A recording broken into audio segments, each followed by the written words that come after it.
নমস্কার বন্ধুরা, শুধুমাত্র আলু আর আটা দিয়ে ঝটপট ইউনিক কোনো নাস্তা তৈরি করতে চাইলে এই রেসিপিটা ট্রাই করতে পারেন। বানানো যেমন সহজ, খেতে তার থেকেও বেশি মজার। শুধুমাত্র আলু আর আটা দিয়েই তৈরি হয়ে যাবে ঝটপট করে। তাহলে আসুন রেসিপি শুরু করি। এই মজার রেসিপি বানানোর জন্য সবার প্রথমে আমাদের লাগবে সিদ্ধ আলু। যতটা পরিমাণে নাস্তা বানাবেন ঠিক ততটা পরিমাণে আলু নিতে হবে। এখন এই আলুগুলোকে দেখুন এইভাবে গ্রেট করে নিতে হবে। আপনারা চাইলে ম্যাশার দিয়েও ম্যাশ করে নিতে পারেন, তবে এইভাবে গ্রেট করে নিলে আলুটা একেবারে স্মুথ হয়। তো সমস্ত আলু সেদ্ধগুলো আমি এইভাবে গ্রেট করে নিয়েছি। এখন একটা কড়াই বসিয়ে দিয়ে কড়াইতে সামান্য একটু তেল দিয়েছি। তেলের মধ্যে কিছুটা জোয়ান ভালো করে একটু নাড়াচাড়া করে নিয়ে এখন এর মধ্যে দিয়ে দেব জল এখানে আমি 1.5 বাটি মতো দিয়ে দিচ্ছি। জলটাকে ভালো করে একটু গরম করে ফুটিয়ে নিতে হবে। এখন এর মধ্যে দিয়ে দেব 1/2 চামচ মতো লবণ, মানে পরিমাণ মতো লবণটা দিতে হবে। ভালো করে মিশিয়ে নেব। এবার দিয়ে দেব আটা। যে বাটি মেপে আমি জল নিয়েছি 1.5 বাটি, সেই বাটিরই 1 বাটি আটা দিয়ে দিলাম। এবার মিডিয়াম আঁচে আটাটাকে রান্না করে নিতে হবে যতক্ষণ না একটা ডোয়ের মতো হয়ে যায়। এইভাবে আটাটা রান্না করে নিলে আমাদের নাস্তাগুলো একদম ক্রিস্পি হবে। দেখতেই পাচ্ছ একটা ডোয়ের মতো হয়ে গেছে আর একদম সফট হয়েছে। এখন এই আটার ডোটাকে একটা প্লেটের মধ্যে নামিয়ে নিচ্ছি। এখন এই আটার ডোটাকে ঢেকে কিছুক্ষণ রেখে দিতে হবে।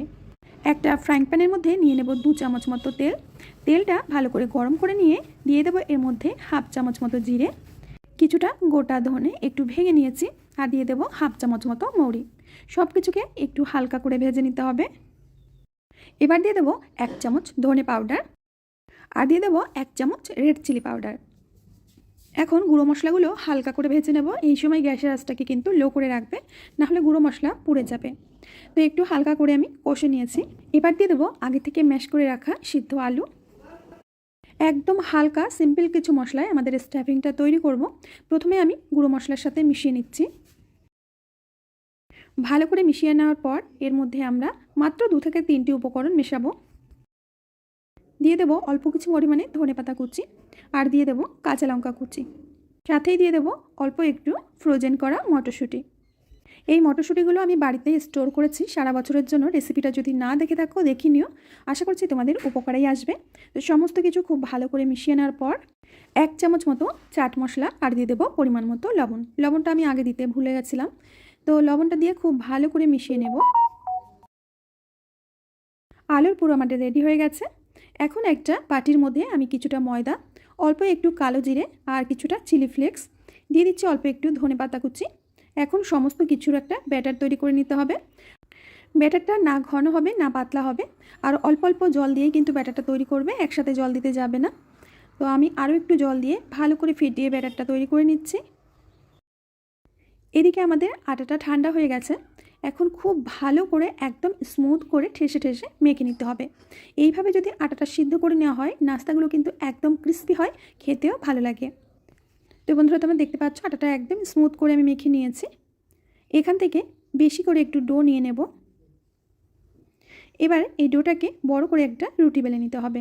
আর রুটিটা খুব বেশি পাতলা করা যাবে না, আর মোটাও করা যাবে না, একদম মিডিয়াম টাইপের একটা রুটি বেলে নিতে হবে।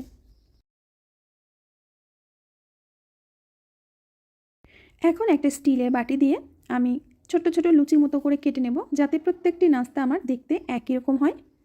তো এইভাবে আমি বাটি দিয়ে কেটে নিচ্ছি। আমার যে বন্ধুরা ভিডিওটা এই পর্যন্ত দেখে চলে এসেছো তারা ঝট করে একটা লাইক করে দাও দেখি, আর ভিডিওর শেষে একটা কমেন্ট করে যাবে, আর রেসিপিটা বাড়িতে অবশ্যই ট্রাই করবে। এখন আমি একে একে নাস্তাগুলো তৈরি করে নেব। আলুর পুরটা আমি দিয়ে দিচ্ছি ভেতরে।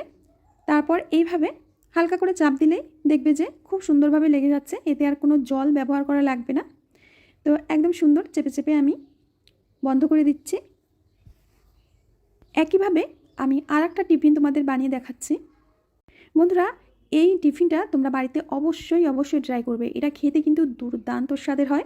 একবার খেলে কিন্তু বারবার করে খেতে ইচ্ছা করবে। আর এই নাস্তাটা বানানো কিন্তু খুবই সহজ। আর দেখো বন্ধুরা, আমি সবগুলো একসাথে বানিয়ে নিয়েছি। আর আগে থেকে আমি কড়াইতে তেল গরম হতে দিয়েছিলাম। এদিকে আমরা যে আটার গোলাটা তৈরি করেছি এই গোলাটা খুব ভালো করে ফেটিয়ে নিতে হবে। এখন একে একে আমরা নাস্তাগুলো দিয়ে দেব, আর খুব ভালো করে এই ব্যাটারের মধ্যে কোট করে নেব। এবার সরাসরি গরম তেলের মধ্যে দিয়ে দেব।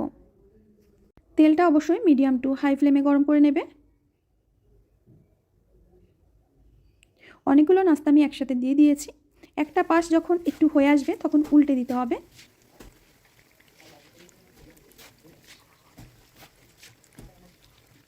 লো টু মিডিয়াম আঁচে একদম ক্রিস্পি করে ভেজে নেব। হাই ফ্লেমে কিন্তু এগুলো ভাজবে না, তাহলে বাইরেটা পুড়ে যাবে কিন্তু ক্রিস্পি হবে না, মানে বাইরেটা তাড়াতাড়ি লাল হয়ে আসবে কিন্তু ক্রিস্পি হবে না নাস্তাগুলো। তো লো টু মিডিয়াম আঁচে আমি একদম ক্রিস্পি করে ভেজে নিয়েছি, আর ক্রিস্পি হলেই কিন্তু এগুলো খেতে বেশি মজার লাগে। আমি একটা প্লেটের মধ্যে তুলে নিচ্ছি তেল ঝরিয়ে। বন্ধুরা, একে একে সবকটি নাস্তা আমি তৈরি করেছি, আর এগুলো দেখতে কতটা লোভনীয় লাগছে দেখেই বুঝতে পারছো।